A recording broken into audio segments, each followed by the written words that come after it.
नमस्कार। JD institute में एक बार फिर आपका बहुत बहुत स्वागत है। मैं विवेक सर आपका अपने इस यूट्यूब चैनल पर स्वागत और अभिनंदन करता हूं। आइए आपको हम अभी हाल ही में 23 तारीख को जो पेपर हुआ है, मतलब कि आज ही ये रिकॉर्डिंग हो रही है वीडियो की। अब इसी के दौरान में आपको जो है प्रश्न पत्र जो बी वाला मिला था टेट के लिए, मैं उसी को सॉल्व कराते हुए जल्दी से चलता हूँ बिना टाइम व्यतीत किए हुए। तो जैसा कि बाल विकास का जो वो था सब्जेक्ट था, तो उसी पे हम लोग बात करेंगे, ठीक है। तो चलिए फटाफट काम पे लग जाते हैं हम लोग अपना। तो पहला क्वेश्चन युयुत्सा पूछा था कि युयुत्सा है, ये मैंने आप लोगों को क्लास में बताया था, जेड इंस्टीट्यूट की क्लास में। जैसा कि हमने बताया था कि मूल प्रवृत्ति, ये संवेगों के आधार मूल प्रवृत्तियाँ मैकडोगल ने 14 प्रकार के संवेग दिए, मूल प्रवृत्ति दी, जिसमें उनके मूल प्रवृत्तियों में संवेगों के आधार पर एक था युयुत्सा, ठीक है। तो इस वजह से पहले का ऑप्शन हो जाता आपका थर्ड, ठीक है। आगे चलते हैं।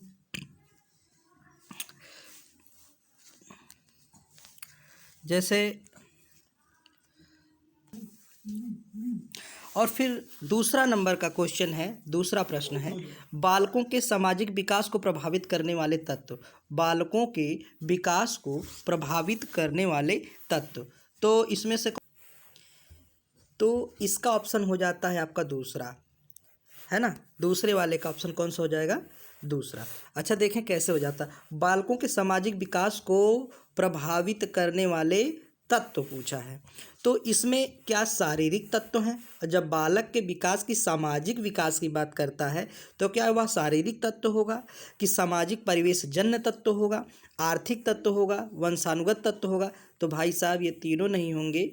बाकी आपका बचा समाज के परिवेश के आधार पे बच्चों के सामाजिक विकास के तत्व होते हैं या पाए जाते हैं। या हम आपको ये कह दें सीधी सीधी एक लाइन में कि सामाजिक विकास को प्रभावित करने वाला जो इनमें से सबसे बड़ा तत्व है वह कौन सा तत्व है? सामाजिक परिवेश जन्य तत्व। या हम कह लें प्रभावित करने वाले, जब हम कारकों की बात करते हैं तब आनुवांशिकता, वातावरण इत्यादि वगैरह हो सकता था। इस वजह से इसका आंसर जाता है दूसरे पे, क्वेश्चन नंबर सेकेंड का। तो पहले का आपने देखा मूल, दूसरे वाले का देखा सामाजिक परिवेश जन्य तत्व। तीसरे वाले पे चलते हैं। तीसरा वाला कुछ क्वेश्चन विवादास्पद लग रहा है, लेकिन शारीरिक विकास का प्रमुख नियम निम्नलिखित में से कौन सा जाता है? अगर अकॉर्डिंग टू मी देखा जाए तो मैं तो आपको पहला वाला सजेशन करूंगा, द्रुतगामी विकास का नियम से संबंधित है ये, ठीक। अब अनियमित विकास जैसे कहा है, शारीरिक विकास का एक प्रमुख नियम निम्न में से कौन सा है? तो शरीर के विकास में कौन सा एक प्रमुख नियम है? ठीक है। अब देखिए, द्रुतगामी विकास हो कि अनियमित विकास होना चाहिए? अनियमित तो होगा नहीं, तो पक्का आपने काट दिया होगा। फिर मानसिक विकास से भिन्न ये भी नहीं होगा, ये भी विकास है। करा कल्पना और संवेग विकास से संबंध का नियम। अब दो में से एक ही हो सकता था। अब इसमें से कुछ हमको तो ज़्यादातर इसी को लग रहा है, तो ये वाला नहीं हो सकता, ठीक है। तो तीसरे वाले का ऑप्शन फर्स्ट, ठीक है। आइए चलते हैं अगले क्वेश्चन की तरफ। क्वेश्चन नंबर फोर्थ, निम्नलिखित में से कौन सा विकास का सिद्धांत नहीं है? तो इसमें से एक क्या परस्पर संबंध का सिद्धांत होना चाहिए, निरंतर विकास सिद्धांत, अनुकूलित प्रत्यावर्तन सिद्धांत, समान प्रतिमान का सिद्धांत? तो समान प्रतिमान का सिद्धांत है नहीं। अब देखिए, क्योंकि कह रहा है कि ना नहीं है, ये चीज़ आप देखिएगा, ये नहीं की बात कर रहा है, इसलिए परस्पर संबंध भी नहीं है। क्योंकि ये आपको देखा जाए तो विकास सिद्धांत के अंतर्गत कौन कौन है, देखिए परस्पर संबंध हो सकता है, निरंतर विकास होता है, समान प्रतिमान का सिद्धांत है। लेकिन जब बात करते हैं अनुकूलित प्रत्यावर्तन सिद्धांत, तो ये वाला नहीं है, विकास का सिद्धांत के अंतर्गत आप कहीं नहीं पढ़े होंगे इसको, ठीक है। तो एक बात तो ये हो गई। तो क्वेश्चन नंबर फोर्थ का आंसर हो जाएगा थर्ड, बाकी सब कोई नहीं होगा, ठीक है। तो इसका मतलब क्वेश्चन फोर्थ का थर्ड। फिर विकास के परिणाम स्वरूप नवीन विशेषताएं और नवीन योग्यताएं प्रकट होती हैं, यह कथन हरलाक का है, ठीक है। आगे चलते हैं, इसमें तो कुछ समझने वाली बात नहीं है। फिर क्वेश्चन नंबर 6, क्वेश्चन नंबर 6 में कह रहा कोहलर अपने प्रयोग से यह सिद्ध करना चाहते थे कि अगर जानवरों से मनुष्य श्रेष्ठ है। क्या यह सिद्ध करना चाहते थे? तो ये श्रेष्ठता बताने के लिए नहीं कर रहे थे। पहली बात तो यही गलत हो गया। दूसरा, एक स्वतंत्र क्रिया है, स्वतंत्र क्रिया ये भी नहीं हो सकता। फिर समग्र परिस्थिति का प्रत्यक्षीकरण ये हो सकता है। और अकॉर्डिंग टू मी तो हम तो इसी पे मारते हैं, लेकिन कह रहा है कि मानव का अधिगम प्रयोजनपूर्ण है। अब अधिगम प्रयोजनपूर्ण तो होता ही होता है, लेकिन कोहलर की बात करें तो पारिस्थिति का प्रत्यक्षीकरण ये ज़्यादा सटीक है। इस वजह से हम जाएंगे इसी पे। तो कोहलर के नियम और सिद्धांतों को आप पढ़े ही हो, तो इस वजह से तीसरे पे जा सकते हैं हम क्वेश्चन नंबर 6 पे। 7वां देखते हैं। 7वें में किसने पाठ योजना की पंचपदी प्रणाली प्रतिपादित किया? तो हर्बर्ट ने किया। ठीक। निम्नलिखित में से क्वेश्चन नंबर 8, निम्नलिखित में से ग्रंथियों के आधार पर व्यक्तित्व के विभिन्न प्रकारों की चर्चा किसने की? तो कैनन ने की। इसमें अंतःस्रावी ग्रंथियाँ जैसे पिट्यूटरी ग्रंथि, थायराइड ग्रंथि इत्यादि वगैरह का जिक्र कैनन ने किया था। ठीक है। और जुंग ने तो व्यक्तित्व में जैसे अंतर्मुखी, बहिर्मुखी, उभयमुखी जुंग ने किया था। ठीक है। इसी प्रकार से क्रैचमर है, स्प्रेंजर हैं। तो स्प्रेंजर ने बल्कि कर्म इत्यादि कई चीज़ें के आधार पर किया था। और क्रैचमर का तो देखें आप, जैसे सुडोलकाय, लंबकाय, गोलकाय, तो इस तरीके के क्वेश्चन इन्होंने मतलब बताए थे व्यक्तित्व से बिनकर। तो ठीक है, आगे चलते हैं। नंबर 9, सृजनात्मकता मौलिक परिणामों को विभक्त करने की मानसिक प्रक्रिया है। यह कथन किसका है? तो ये कथन क्रो एवं क्रो का है। तो कुछ लोग जो है क्रोल एवं ब्रूस बता रहे थे, लेकिन क्रोल एवं ब्रूस नहीं हो सकता। एक क्रो एवं क्रो साफ साफ लाइन ही है क्रो, ये क्रो एवं क्रो का। ठीक है। फिर आगे चलते हैं। BF स्किनर के अनुसार बच्चों में भाषा का विकास, ये तो आप लोगों ने बहुत पहले जब साइकोलॉजी पढ़ रहे होंगे तब से पढ़ रहे होंगे, अनुकरण एवं प्रबलन के फलस्वरूप, इसमें नो डाउट। फिर ये भी क्वेश्चन बहुत सरल क्वेश्चन आया हुआ था। मूल प्रवृत्तियों को 14 प्रकार से डैश ने वर्गीकृत किया? मैकडोगल ने किया। ठीक है। आगे चलते हैं। फिर क्वेश्चन नंबर 12 देखिए, कह रहा है किसी दूसरे वस्तु की अपेक्षा एक वस्तु पर चेतना का केंद्रीकरण अवधान है। यह कथन किसका है? तो यह कथन डम्बिल का है। कुछ लोगों ने जो है रास को भी कह दिया, तो ये गलत थे।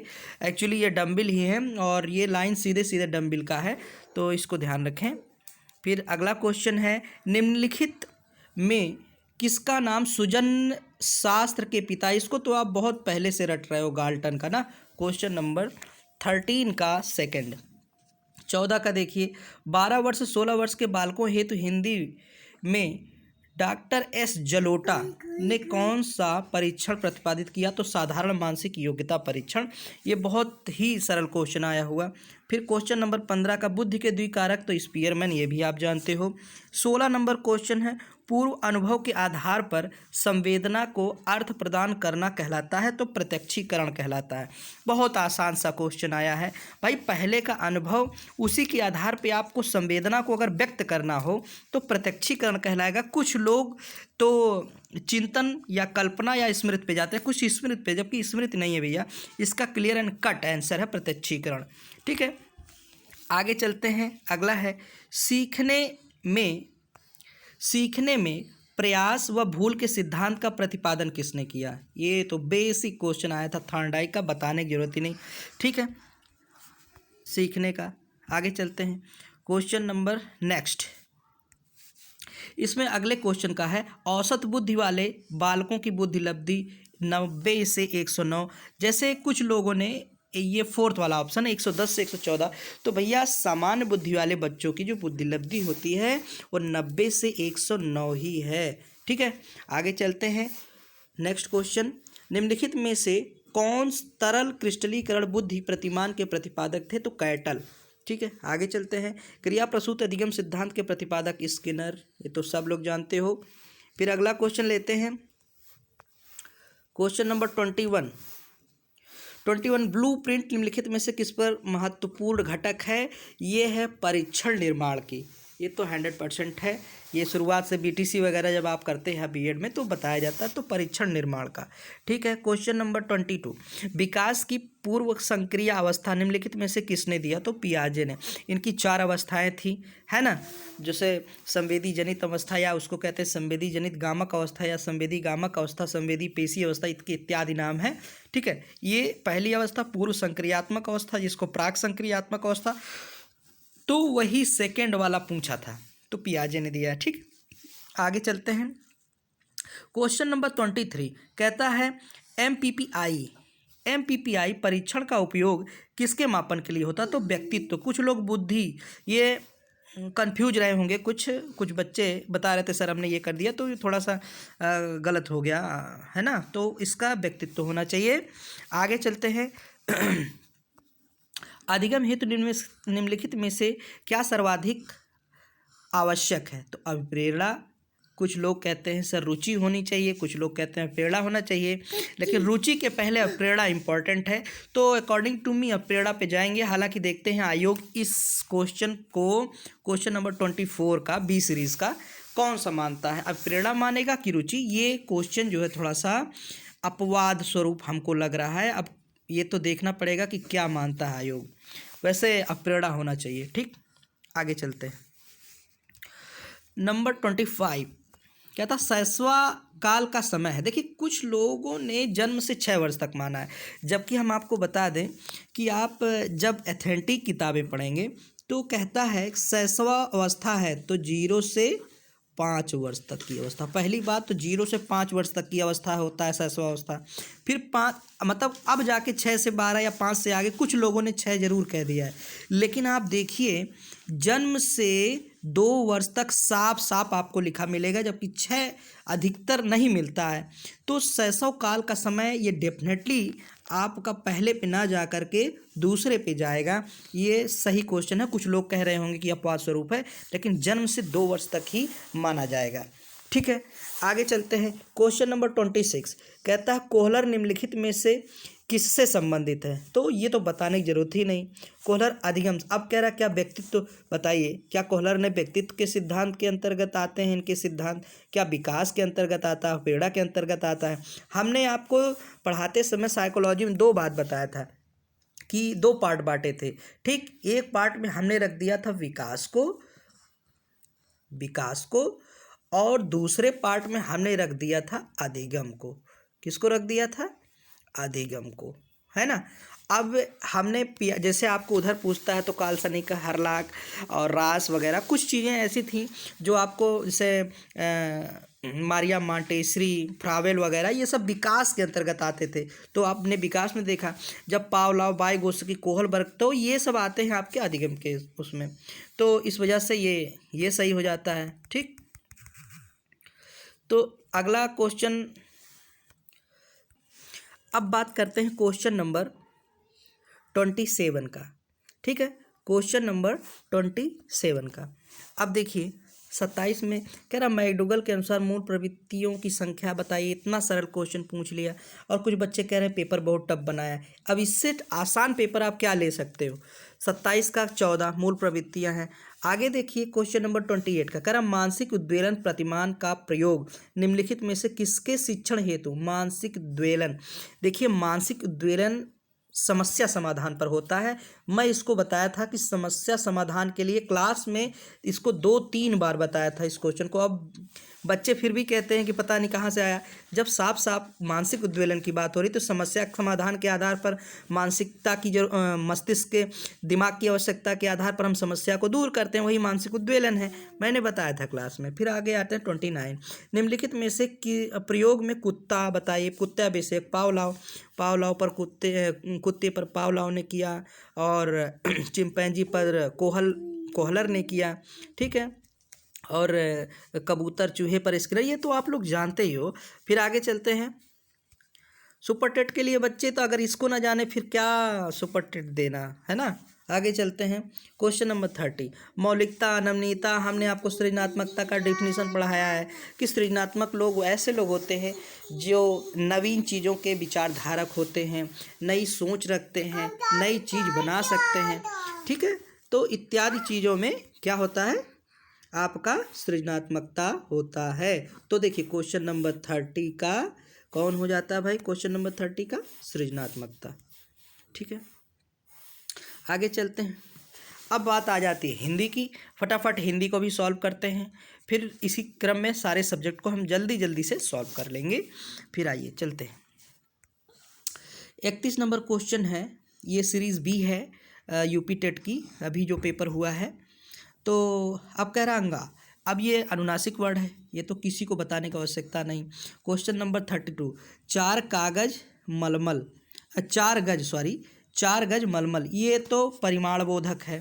फिर 33, समास का विलोम है व्यास। देखिए समास का विलोम में कुछ बच्चे कह रहे हैं कि सर जी जो क्वेश्चन नंबर 30 है, कह रहे हैं समास का विलोम क्या है। कुछ लोग समस्या, समास का क्या विलोम समस्या हो सकता है, बताइए, नहीं हो सकता। समासिक तो हो ही नहीं सकता, साहसिक हो ही नहीं सकता। क्यों नहीं हो सकता, कोई यहाँ साहस की बात तो हो नहीं रही है, बात हो रही थी समास की, तो इस वजह से आपका ऑप्शन हो जाता है थर्ड। ठीक है, बाकी सब गलत। ठीक, आगे चलते हैं। क्वेश्चन नंबर 34 का, शून्य का तत्सम, शून्य तद्भव है तो इसका तत्सम शून्य होगा। ठीक है, आगे चलते हैं। क्वेश्चन नंबर 35, आँख की किरकिरी होना, अप्रिय आना, अप्रिय लगना। ठीक है, अप्रिय लगना। फिर इसी कड़ी में आगे चलते हैं 36 से 40 में। देखिए इसमें कुछ है, ये पैसेज लिखा हुआ है जिसका हम आपको साफ साफ इसका आंसर दे देते हैं जल्दी जल्दी, इसको पढ़ेंगे तो टाइम जाया जाएगा। ठीक, आगे चलते हैं। क्वेश्चन नंबर 36 में क्या है, घुमक्कड़ शब्द का प्रत्यय अक्कड़, बताइए। एकदम साफ साफ, कई बार आपने जब जो भी टीचर पढ़ाता होगा आपको अक्कड़ तो पक्का बताया होगा। ठीक है, आगे चलते हैं। क्वेश्चन नंबर 37 का वैशाली आपके इसी में है जो आपका दिया हुआ पैसेज। ठीक है, 38 का व्यंजन संधि होगा, कुछ लोग विसर्ग पे चले गए हैं, ये गलत होगा।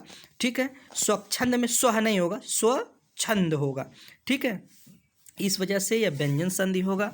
ठीक, अब आगे चलते हैं। क्वेश्चन नंबर 39, महात्मा बुद्ध ने जब बुद्धत्व प्राप्त किया तब उनकी अवस्था कितनी थी, वो पैसेज में दिया हुआ 35, आप लोग देख लीजिएगा, वैसे आप लोगों को सही भी होगा उम्मीद है।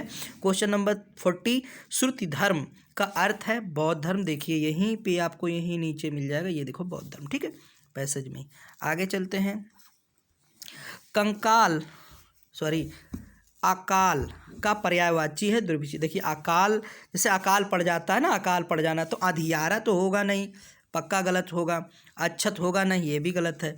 दुर्भिक्ष होगा, अपरिहार्य नहीं होगा। ठीक है, तो कौन सा ऑप्शन होगा, दुर्भिक्ष होगा। क्वेश्चन नंबर 41, आगे चलते हैं। 42 का, निम्नलिखित वाक्यों में से मिश्रित वाक्य, देखिए पहला वाला सही है, जहाँ की लग जाता है इत्यादि वगैरह मैंने आपको बताया है। और पहली बात, मिश्रित वाक्यों में क्या होते हैं, 2 वाक्य और उसके 2। ठीक है, ठीक, आगे चलते हैं। क्वेश्चन नंबर 42,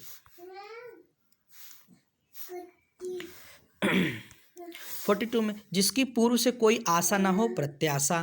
क्वेश्चन नंबर 44 का देखिए, मुझसे उठा ना, देखिए भाववाची, ये तो गलत ही नहीं होगा आपका, मुझे पता है। अब देखिए इसमें कुछ बच्चों का निष्कपट शब्द का संधि विच्छेद, निष्कपट ये तो नहीं हो सकता।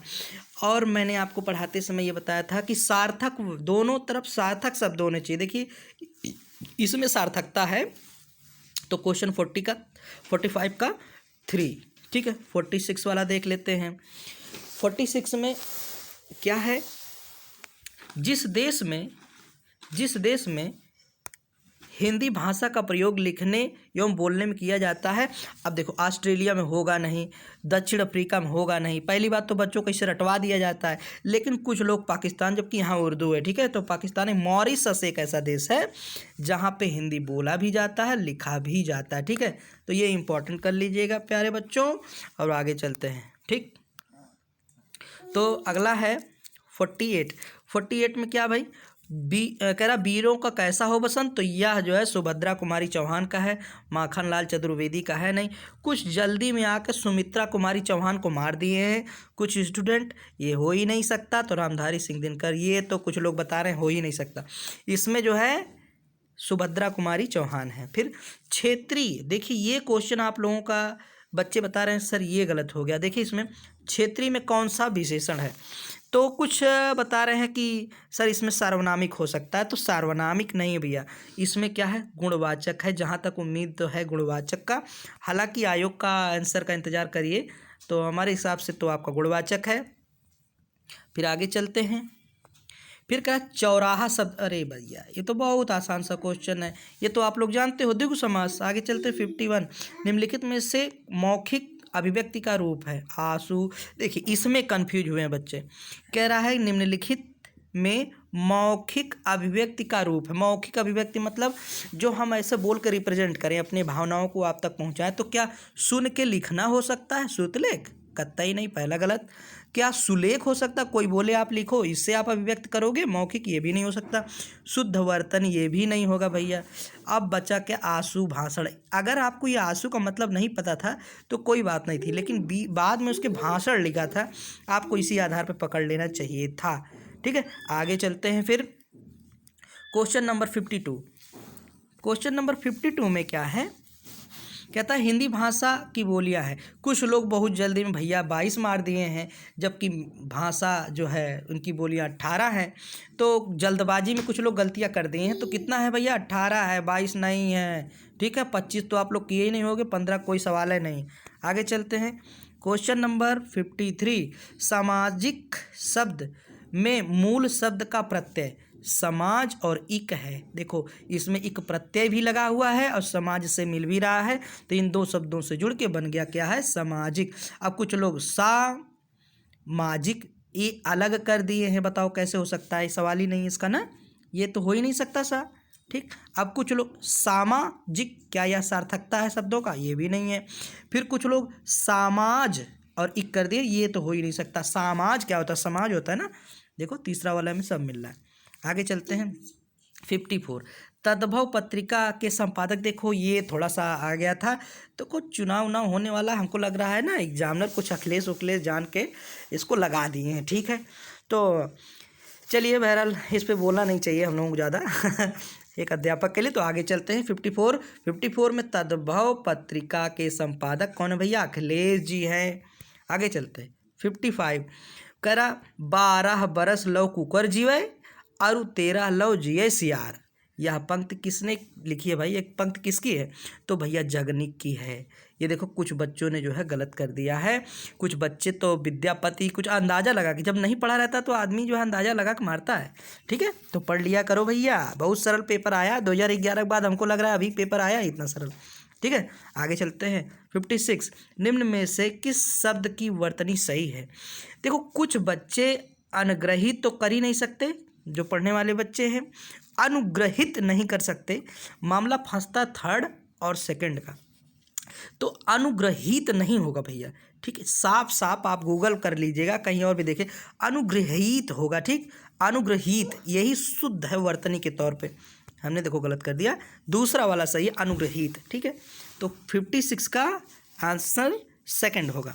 57 में आते हैं, निम्नलिखित में शुद्ध शब्द है तो पित्रैक, ये आप लोगों ने पक्का सही किया होगा, मुझे पता है। ठीक है, आते हैं 58 पे, सा बताइए उच्चारण ध्वनि में सा वाला। देखिए छोटा सा जिसे आप कहते हैं ये होता है दंती सा, बड़ा सा ये होता है तालु, और ये आपका जो ये वाला है क्या, ये वाला, इसे कहते हैं मूर्धन्य। आगे चलते हैं, ये आपका उम्मीद है कि सही ही हुआ होगा, आकस्मिक कोई ऐसी हो जाए गलती त्रुटि तो अलग बात है। चलते हैं क्वेश्चन नंबर 59 पे हम लोग देखते हैं अत्यंत शब्द प्रयुक्त उपसर्ग। अत्यंत शब्द ये जो है इसमें कौन सा उपसर्ग है? तो अत्यंत में क्या अत्य उपसर्ग आपने पढ़ा है? बोलिए, क्या आप पढ़ा है भाई? अत है क्या है, लेकिन इसमें देखिए अति जुड़ा है। क्या है भाई? इसमें अति है, इसमें क्या है, अति है। ठीक है, तो 59 का कौन सा होगा? अति होगा। ठीक, अब आगे देखते हैं अगला, इसमें कौन सा। तो क्वेश्चन नंबर 60 का देखें, क्वेश्चन नंबर 60 थोड़ा सा बड़ा कर देते हैं। ठीक ठीक है, आते हैं, कह रहा अपत्य का सॉरी गलत हो गया, मैंने गलत पढ़ दिया, उपत्यका है। ठीक है भैया, उपत्यका का अर्थ है, तो कौन सा होगा? पर्वत के पीछे, देखिए आप कक्षा 8-9 में पढ़े होंगे कविता, तो उपत्यका पर्वत के पीछे की भूमि थी, तो ये उपत्यका का उसी से है, कुछ अंदाज़ा भी लगा लिया करिए। तो हमें लग रहा है कि ये आपका लगभग 60 क्वेश्चन तैयार हिंदी का भी। अब बात आ जाती है संस्कृत की, तो फटाफट आइए संस्कृत को कर लेते हैं। ठीक है, संस्कृत में क्या है भाई? कह रहे हैं अट प्रत्याहार। तो अट प्रत्याहार में आप क्या करते हो? आ से लेके ट तक। कैसे? आयुलरिक, एओंग, एओच, हैवरट, हैवरट, है य वरट। देखिए आ गया ना, तो पूरे स्वर आते हैं इसमें, और क्या आते हैं? हैवरट। ठीक, ये भी आपने सही किया होगा उम्मीद है। क्वेश्चन नंबर 3 62 में क्या है भाई? 62 में आप देखिए, तो देखिए इसमें कुछ विवाद है। इसमें क्या है? विवाद है। इसमें लुल लुल हो सकता या फिर लुट हो सकता है ना, या फिर लुट हो सकता है। तो चलिए, ये भी नहीं हो सका। आइए, इसको हम विवादास्पद क्वेश्चन रख रहे हैं, तो हालांकि उम्मीद है कि लुल हो जाए। ठीक है, क्या है? लुल। ठीक, आगे चलते हैं। क्वेश्चन नंबर 63 में आप देखिए, थोड़ा सा जूम कर देते हैं इसको ताकि आसानी से आपको ज़्यादातर दिखे। ठीक है, 63 की बात करते हैं। अव्ययी समास का उदाहरण है। अव्ययी भाव समास का कौन सा उदाहरण है? देखिए इसमें आधि लगा हुआ, पहली बात उपसर्ग लगा हुआ है, इसी से पता कर लीजिए कि क्या है? अधिहरि में अव्ययी भाव है। तो क्वेश्चन नंबर 63 का सेकंड हो जाता है। 64 आते हैं। निम्नलिखित में से कौन सा चतुर्विंशति सहस्त्री संहिता, चतुर्विंशति सहस्त्री संहिता, इसका भैया रामायण हो जाता है। कुछ लोग महाभारत मारे हैं, तो महाभारत नहीं होगा। ठीक है, आगे चलते हैं फटाफट। क्वेश्चन नंबर 65, तो 65 में कहता है इसमें से कौन सा संयुक्त व्यंजन है? इसमें से कौन सा संयुक्त व्यंजन है? तो देखो ज्ञा है। कौन कौन से संयुक्त व्यंजन होते हैं भाई? छत्र, ज्ञा, स्रा इत्यादि। ठीक, छत्र, ज्ञा और स्रा। 66 में चलते हैं, तो ज्ञा वाला पूछ लिया। ठीक, रिएक्शन सेकंड हो गया। कह रहा 79, देखिए इसको थोड़ा सा और हम छोटा कर देते हैं, तब दिखेगा आसानी से।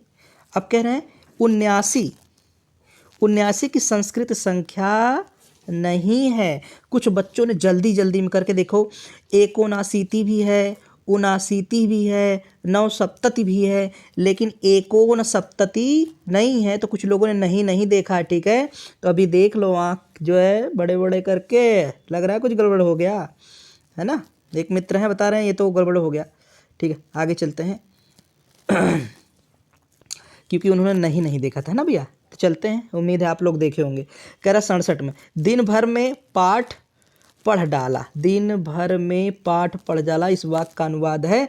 तो इसका आप है, आपका कौन सा आंसर होगा? दिनेन पाठा पठिता, दिनेन पाठा पठिता। ठीक, आगे चलते हैं 68 का। उपकृष्णम में कौन सा समास है? तो उप लगा हुआ है, तो कौन सा होगा? अव्ययी भाव समास। ठीक है, आगे चलते हैं। क्वेश्चन नंबर, ये था आपका 68। हम चलते हैं फिर अगले क्वेश्चन की तरफ। 69 क्या कहता है भाई? कह रहा है कि 32 संख्या के लिए संस्कृत शब्द है। 32 के लिए कौन सा होगा? देखिए आप तीसरा और चौथा पक्का काट दिए होंगे ना, मुझे पता है, लेकिन जब पहले और दूसरे की बात आई होगी तो अब आपके दिमाग में ये बना होगा कि द्वित्रिंशत होगा कि द्वात्रिंशत होगा।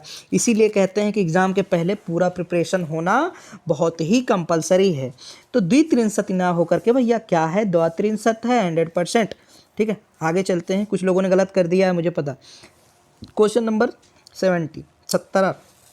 70 में देखिए, पति शब्द का सप्तमी एक रूप होगा। सप्तमी एक रूप, देखिए मैंने इसका कोड बनाया था, जैसे आ ई उ, फिर आम इम उम इन एड़ अया या नावा 17। तो इस तरीके से मैंने कोड बनाया था शब्द रूप का, जो पहला वाला आपको साफ साफ मिलता है। तो प्रत्यय, ठीक है, कुछ लोग पता हो कर दिए थे लेकिन गलत है। ठीक है, प्रत्यय। अब जिनको शब्द रूप, कितना शब्द रूप याद करोगे, इसीलिए कहते थे कोड जरूरी है भैया, रट लेना। तो प्रत्यय। ठीक है, क्वेश्चन 71, शिशु मोदकाय रोदिति उदाहरण है किसका है? ताद्यर्थे चतुर्थी वाच्या का। ठीक है, 71 का सेकंड हो गया। 72 का उच्चय उदाहरण है तो क्या है, आलिंग का। अब इसमें कुछ लोग ना आलिंग्यत जब नहीं पता रहता तो आदमी मार देता है, ठीक है, हम समझ रहे हैं। इसका पहला आंसर होगा 72 का। 73 का ऊष्म वर्णों का बोध प्रत्याहार बताइए भाई। सल प्रत्याहार के अंतर्गत आने वाले वर्ण कौन से हैं? आप लोग जानते हो उसी को क्या कहते हैं, ऊष्म सा सा हा, ठीक है, सल प्रत्याहार के अंतर्गत आते हैं, ठीक। 74 पठानी रूप है। पठानी रूप है किसका? पठ धातु लोट लकार उत्तम पुरुष एक वचन का पठानी आता है ना, तो देखिए लोट लकार का पूरा। आगे चलते हैं, ठीक। 75 का, 75 में देखें क्वेश्चन नंबर 75 का। 75 में कह रहा छ मिलकर बना है, तो क्या च छा से मिलके बना है, क्या क छा से मिलके बना है, और का के नीचे हलंत आप देख रहे हैं, तो संस्कृत में दोनों वर्णों के नीचे हलंत होते हैं ना, तो क और सा अगर हिंदी होता तो ऐसे करते, क नीचे और प्लस खष्टी सा वाला, जिसको कहते हैं मूर्धन्य, ये हो गया आपका छ, ठीक। लेकिन अगर बात करते हैं संस्कृत का तो ये हो जाएगा क और श बराबर छ, ठीक, क्लियर। अब आगे चलते हैं। 76 में संस्कृत साहित्य में किस कवि की रचना को विद्वोसधम कहा गया है? तो श्रीहर्ष को। ये बहुत कम लोगों को पता था, जो टीजीटी वीजीटी के बच्चे तैयारी कर रहे हैं ना तो उनको पता है, तो श्रीहर्ष का एक आध क्वेश्चन गलत हो जाते हैं, इसमें कोई बहुत बड़ी बात नहीं है। तो आइए आते हैं 77 में। 77 में अब ये आपका पैसेज दिया हुआ है, अब इस पैसेज से आपको निकालना है आंसर, ठीक है। तो देखिए इसमें 77 की बात कर लें तो कह रहा है शिव पदस्य अन्यार्थ का शिव पदस्य अन्यार्थ का 77 का तो श्रृंगाला होगा। फिर ये आपको उसमें मिलेगा जो आप पैसे लिखा हुआ है, गद्य खंडे यथा प्रश्न पृच्छते तो लक्ष्म्या, ठीक है, क्या होगा, लक्ष्म्या। फिर 79 का देखें, कथो संलापा सर्वेषां मंडलाय भवतु लक्ष्मी पर्वत्यो, ये आपको उसी में मिलेगा, पैसेज में ही है, ठीक है। क्वेश्चन नंबर 80, इसमें से कौन सा प्रत्याहार नहीं? देखिए ये क्वेश्चन कुछ विवादास्पद है, वैसे ला माना जा रहा है, हम तो ला कर रहे हैं भैया, तो उम्मीद है कि ला आपने भी किया होगा। 81 का आता है, देखिए 81 में क्या है, वाह प्रतियों की संख्या क्या है, 11, इसमें नो डाउट आपने पढ़ा होगा। मनोरथा उदाहरण है विसर्ग का, मनोरथा किसका है, विसर्ग संधि का उदाहरण है, ठीक। कैसे विसर्ग कैसे होगा, मनः धन रथा, मनोरथा, ठीक। 82 हो गया। 83 में आते हैं, कह रहा है कि इसको हटा देते हैं, ठीक है। 83 की बात करता है, तो 83 में क्या भैया, थोड़ी सी और जूम कर देते हैं, थोड़ी सी आसानी हो जाएगा पढ़ने में, ठीक। 83 में क्या, दान के कर्म के द्वारा कर्ता को संतुष्ट करने वाला संप्रदान कारक का सूत्र है। देखिए हम कहते हैं कि हमेशा संस्कृत में एक दो क्वेश्चन सूत्र से तो रख ही देता है, तो कर्मणा यम भी प्रैतिसा संप्रदानम, साफ संप्रदान लिखा हुआ था यहीं, लेकिन चतुर्थी संप्रदान है, कुछ लोग इस पे मार दिए हैं, अब दोनों में कंफ्यूज होके मारे हैं, ठीक है, तीसरे दूसरे मारे हैं, तो दूसरा वाला होगा इसका आंसर, ठीक है। आगे चलते हैं 84 का। 84 में है अंतस्थ वर्ण है, बताइए साफ है, या यण प्रत्याहार के अंतर्गत आते हैं, या वराला, ठीक। आगे चलते हैं 85 का क्वेश्चन है, मुझे संस्कृत अच्छी लगती है, अब इसका अनुवाद करना है, तो इसका अनुवाद भैया इतना जल्दी नहीं सीख पाओगे, थोड़ी सी मेहनत करनी पड़ती है आसान, बिल्कुल आसान, आप तो बहुत ब्रिलियंट बच्चे हो, आप लोग आराम से सीख सकते हो। तो महाम संस्कृतम रोचते। फिर 86 का, मैं ऐसा मानता हूँ का अनुवाद होगा, बताइए भाई, मैं ऐसा मानता हूँ, तो अहम एवं मन्ने, अब की बार 3-4 क्वेश्चन रख दिया है जो अनुवाद से, ठीक है। 87 में मैं बाजार जाता हूँ, कह रहा का संस्कृत में कर्मवाच्य होगा, बताइए, कह रहा मया आपणम गम्यते, जबकि कुछ लोग कह दिए थे मह्यम गम्यते आपणम, जबकि ये नहीं होना चाहिए था, मया आपणम गम्यते, तो ऑप्शन सेकंड सही हो जाएगा 87 का, बी सीरीज का, ठीक है। फिर आते हैं 88 में, कह रहा है पच धातु का कत प्रत्यय लगाकर रूप बनेगा, क्या रूप बनेगा? तो पचती नहीं हो सकता, पहली बात ना, तो पक्ता हो सकता था। कुछ लोग पक्वा बता रहे हैं सर सही है, लेकिन नहीं, पक्वा नहीं सही होगा भैया। कौन सा सही होगा? पक्ता सही होगा। ये 100% है। 88 का ऑप्शन नंबर फर्स्ट, ठीक है, फर्स्ट 88 का।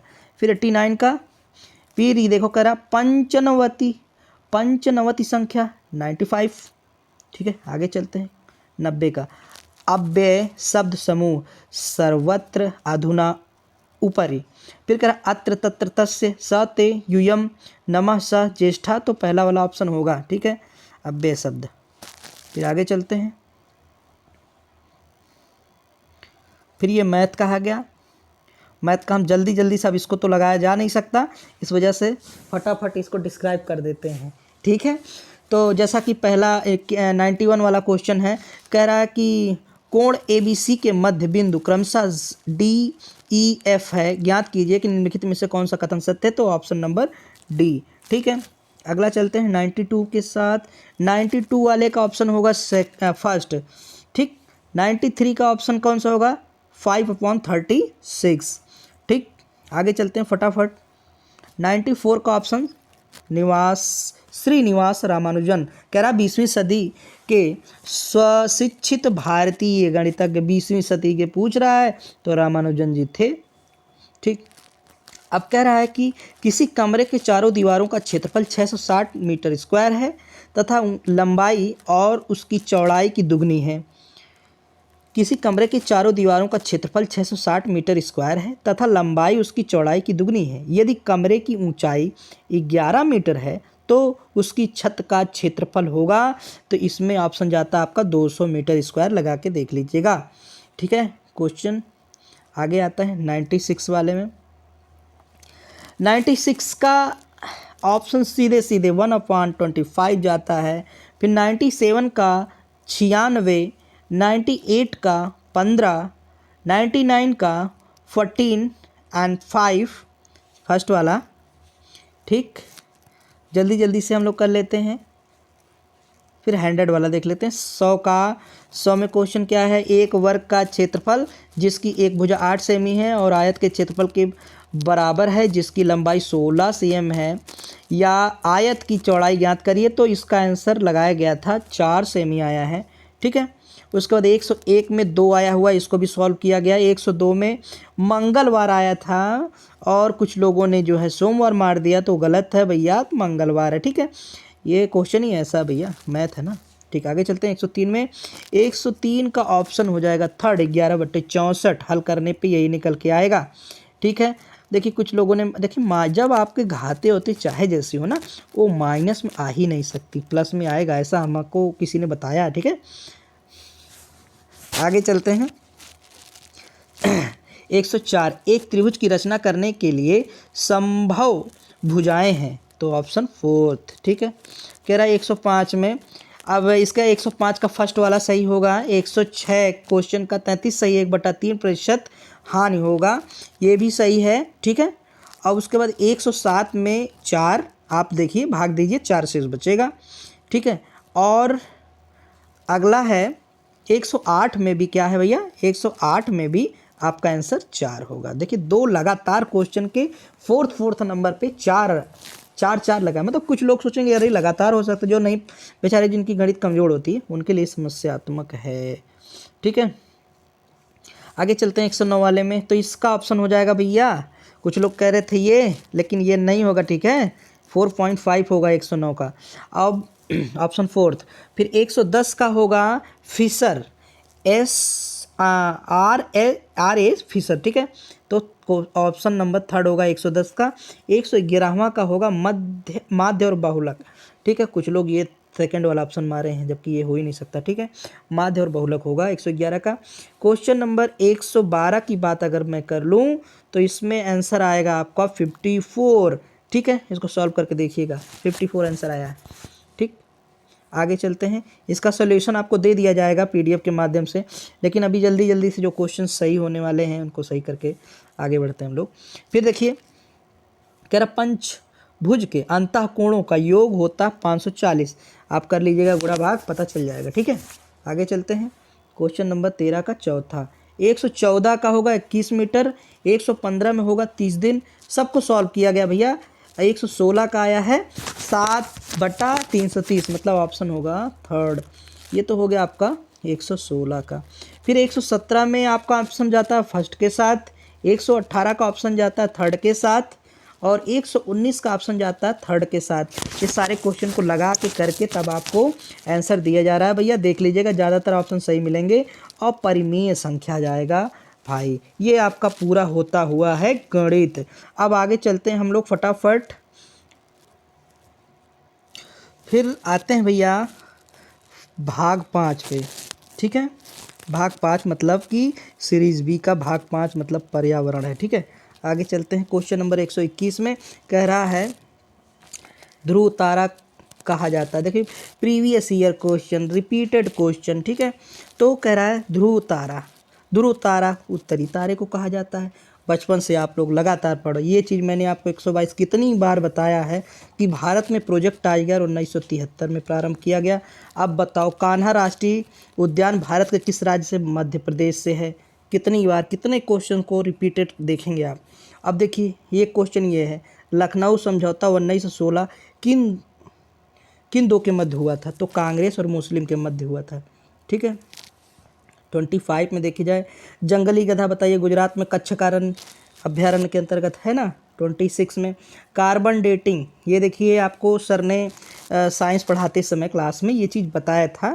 क्वेश्चन नंबर 126 का कह रहा प्राचीन स्थलों में मौजूद हड्डियों या सामग्रियों के आयु का मापन। ठीक है, 26 का ये तो 100% सही हो जाता है। अरे जो लोग CID वाईडी देखते होंगे वो भी सही कर दिए होंगे, क्यों भैया? कार्बन डेटिंग और वो क्या दया वया वहीं पहुंचते हैं लेके। ठीक है, आगे चलते हैं। 127 का संविधान सभा ने कब राष्ट्रीय गान को अपनाया? भाई ये तो बहुत आसान क्वेश्चन है, 24 जनवरी 1950 को। 128 का देख लीजिए क्वेश्चन है, कह रहा है बायोमैग्निफिकेशन है समय के साथ उक्त में विषैले पदार्थ की बढ़ती सांद्रता। ठीक है, फिर 29 का देखिए, कह रहा निम्नलिखित में से कौन सा जैव मंडल का अजैविक घटक नहीं है? तो कवक नहीं है, बाकी सब जैविक घटक है। ठीक है, ये सब क्या है भाई? अजैविक घटक। ठीक है, आगे चलते हैं। 130 में ग्रीन पीस समझौता बताइए। कितनी बार बताया? एम्स्टर्डम नीदरलैंड की राजधानी। ठीक, ग्रीन पीस समझौता हुआ था वहाँ। 131 में निम्नलिखित में से आर्सेनिक द्वारा जल प्रदूषण है पश्चिम बंगाल। रिपीटेड क्वेश्चन आया हुआ है। ठीक, ये भी दोहराया गया क्वेश्चन है। आगे चलते हैं। क्वेश्चन नंबर 132, भारत में पश्चिम घाट के दक्कन शुष्क है क्योंकि भैया यहाँ रेन शैडो प्रभाव है। ठीक है, आगे चलते हैं। ये कुछ एक बच्ची है अपनी, वो बता रही थी कि सर क्वेश्चन गलत किसी ने करवा दिया, तो इसीलिए कहते हैं अपने भरोसा रखा करिए भैया, किसी के भरोसे मत रहा करिए। ठीक है, क्वेश्चन नंबर 133, वन्य जीव सुरक्षा अधिनियम 1992, हमने पूरा इसका कोड बना के आपको बताया हुआ था।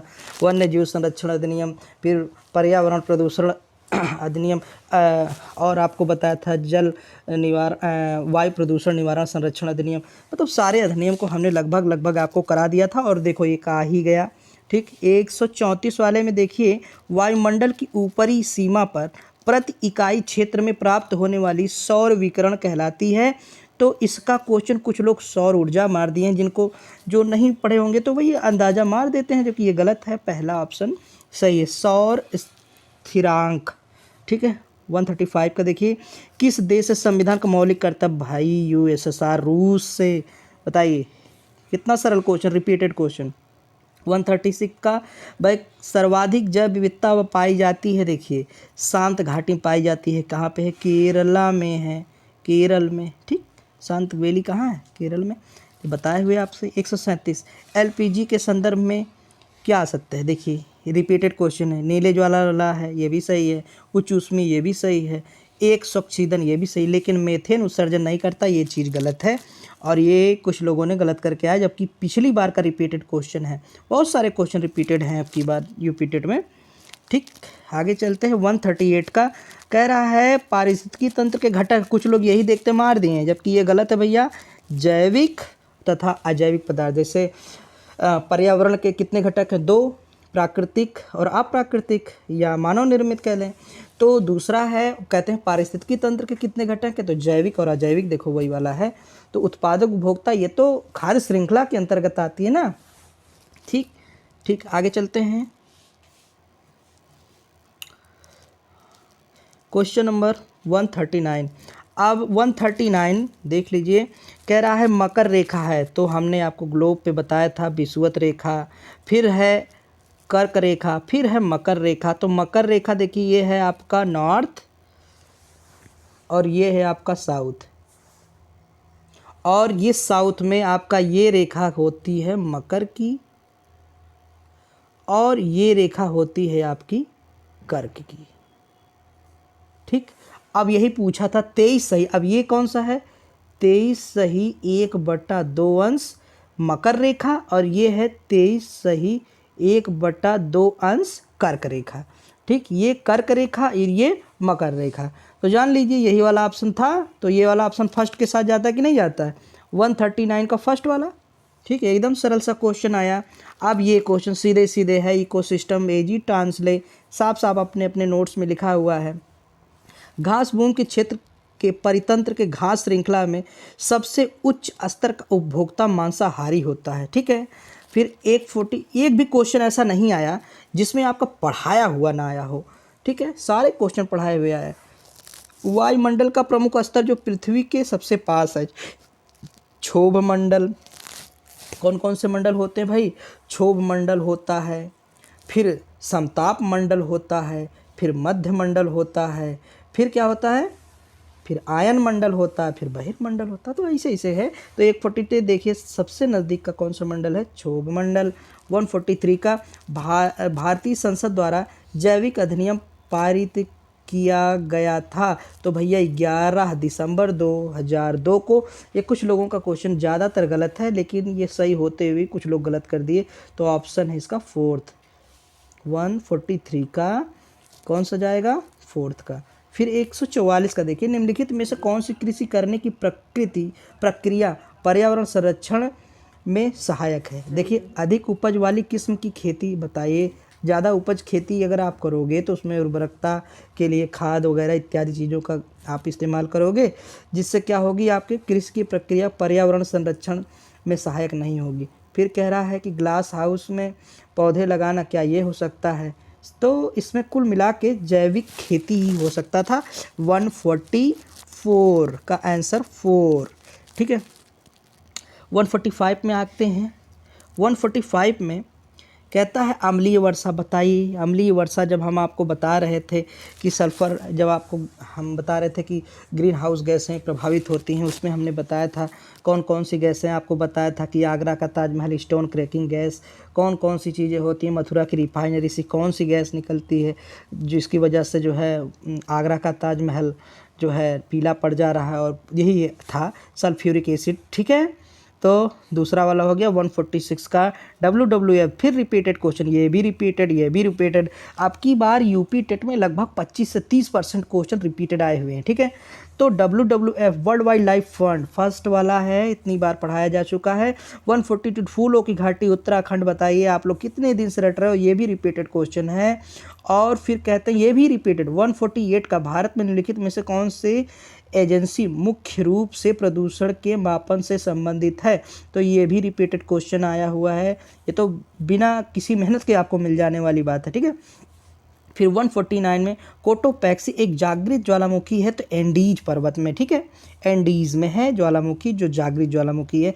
ये आपने पढ़ा होगा भूगोल में, बहुत आसान सा क्वेश्चन रहा। अब देखिए 150वां क्वेश्चन, तिब्बत की सांगपो नदी भारत में आके क्या नाम हो जाता है? ब्रह्मपुत्रा। ठीक है, और वहीं जब जाता है बांग्लादेश में, तो जमुना के नाम से जाना जाता है। इसको मैं आपको बताया था। और इसी के साथ आपका 150 नंबर का क्वेश्चन सॉल्व होता हुआ। उम्मीद है कि आप लोग अच्छा परफॉर्मेंस दिए होंगे अपने यूपी टेट में। और जेडी इंस्टीट्यूट के साथ बने रहने के लिए आपको ढेर ढेर सारी शुभकामना। और इस वीडियो को ज़्यादा से ज़्यादा लोगों को शेयर करो, ज़्यादा से ज़्यादा लोगों को बताओ, ताकि अपने आंसर को एग्ज़ाम आयोग के क्वेश्चन आने के पहले, मतलब आंसर की आने के पहले वो अपने आंसर को जांच परख लें। वैसे परेशान होने की आवश्यकता नहीं, सीटेट फिर आएगा। और जिनके पेपर बहुत अच्छे नहीं हुए हैं तो कोई बात नहीं, आगे के लिए फिर से मेहनत करेंगे, फिर लाएंगे। लेकिन बस इतना करिए कि सुपर टेट के पहले पहले अपना टेट क्वालिफाई कर लीजिए या सी टेट क्वालिफाई कर लीजिए, ठीक। और उससे भी नई बात बनती तो आपको यूट्यूब पे जेडी इंस्टीट्यूट चैनल पे आपको जुड़ने का मौका मिल सकता है। और जुड़िए, लाइक करिए, शेयर करिए। नमस्कार, जय हिंद, वंदे मातरम।